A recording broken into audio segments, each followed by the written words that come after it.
దసరా అంటే దేవి నవరాత్రులు, పులివేషాలు, దాండియా నృత్యాలు ఇవి మాత్రమే కాదు, చూడచక్కని బొమ్మల కొలువులు, ఆ సందర్భంగా జరిగే పేరంటాలు, సంగీత కచేరీలు కూడా.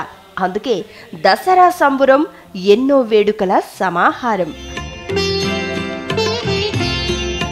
అట్ల తద్దికి తెలతెలవారకుండానే ఉయ్యాలలూగడం ఎంత ఆనందాన్నిస్తుందో, దసరా అప్పుడు చల్లని సాయంత్రం వేళ చక్కగా ముస్తాబై బొమ్మల కొలువు పేరంటానికి వెళ్లడమన్నా అమ్మాయిలకు అంతే ఆనందం.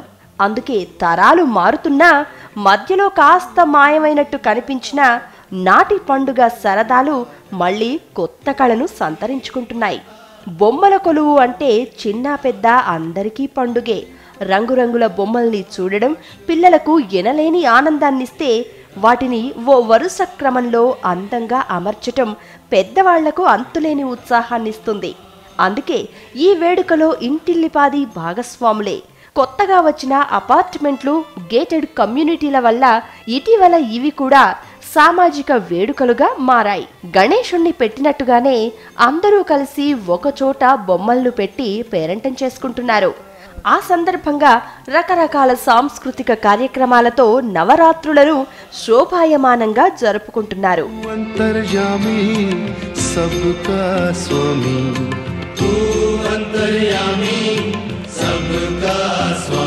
బొమ్మలన్నీ అందంగా కొలువు తీరడమే బొమ్మల కొలువు.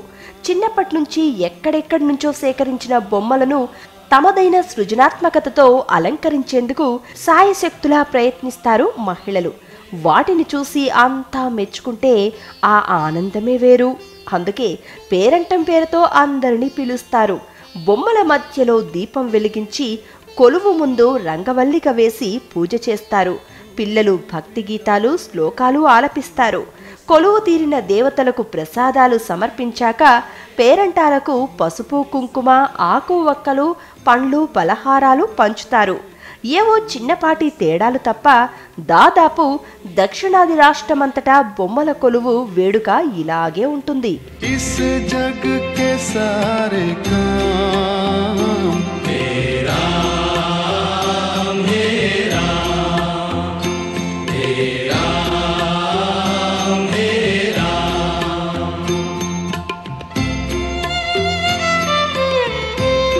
దేవి నవరాత్రులు ప్రారంభమైన రోజే ఈ బొమ్మల కొలువుల్ని ఏర్పాటు చేస్తారు. 9వ రోజు సరస్వతీదేవి పూజ కాబట్టి ఆ రోజు చదువుకునే పిల్లల పుస్తకాలు, వాయిద్య పరికరాలు కూడా ఉంచుతారు. ఆ ఏడాది నవార్తి కొలువు పూర్తయిందన్న దానికి గుర్తుగా విజయదశమి నాటి సాయంత్రం కొలువులోని ఓ బొమ్మను నిద్రపుచ్చి కలశాన్ని కదిలిస్తారు. ఆ తర్వాత బొమ్మలన్నీ ఎక్కడివక్కడ సర్దేసి వచ్చే ఏడాది కోసం ఎదురు చూస్తారు.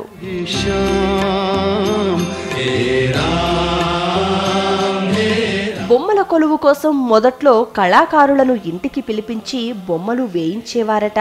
ఇటీవల ప్రత్యేకంగా చేసిన సెట్లన్నీ బొమ్మల్ని నేరుగా కొంటున్నారు. ఏటా కొన్నైనా కొత్త బొమ్మలు ఉండేలా చూసుకుంటారు. కొన్ని బొమ్మలు పాతవైన రంగులతో మళ్లీ ముస్తాబు చేసి పేరుస్తారు. బొమ్మల అమరికలో నియమ నిబంధనలంటూ ప్రత్యేకంగా లేకపోయినా పురాణ ఇతిహాసాల్లో కనిపించే దేవీ దేవతల ప్రతిమలే ప్రధాన భూమికలు. దేవీ నవరాత్రుల సందర్భంగా పూజలందుకునే లక్ష్మి, పార్వతి, సరస్వతులు, వాళ్ల పతిదేవుళ్లైన త్రిమూర్తుల బొమ్మలు ఈ కొలువులో ఉండి తీరాల్సిందే. స్థానికంగా దొరికే చెక్క బొమ్మలకు చోటు కల్పించాల్సిందే. సాధారణంగా బొమ్మల్ని 9 మెట్లుగా పేరుస్తారు. కొందరేమో మొదటి 3 మెట్ల మీద దేవతల బొమ్మల్ని ఉంచితే మిగిలిన 3 మెట్లను ఆధ్యాత్మిక గురువులు, స్వామీజీల బొమ్మలతో అలంకరిస్తారు. వివిధ వేడుకలకు సంబంధించిన బొమ్మలను 7వ మెట్టు మీద పెడితే వ్యాపారం, కళలు, ఇతర విభాగాలకు చెందిన బొమ్మలతో 8వ మెట్టును తీర్చిదిద్దుతారు. చెక్క బొమ్మలు మాత్రం 9వ మెట్టుకే సొంతం. అయితే ఈ క్రమాన్ని అనుసరించకుండా పెట్టేవాళ్లు కొందరైతే అచ్చంగా దేవతల బొమ్మల్నే కొలువు తీర్చేవాళ్లు ఇంకొందరు. ఓ ఇతివృత్తం ఆధారంగా అచ్చంగా రామాయణాన్నో లేదా భగవద్గీత సారాంశాన్ని ప్రతిబింబించేలా రకరకాల సన్నివేశాలతో ఓ సినిమా సెట్టింగ్లా అమర్చే కళాకారులు ఉన్నారు.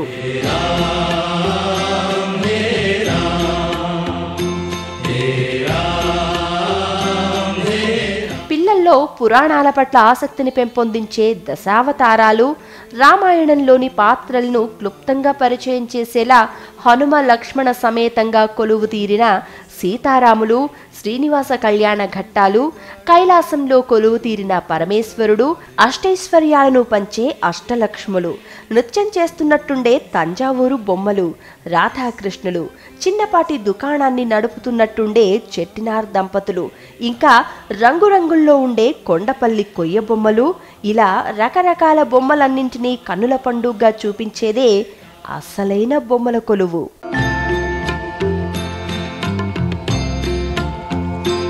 Hey Ram, Hey Ram, Hey Ram.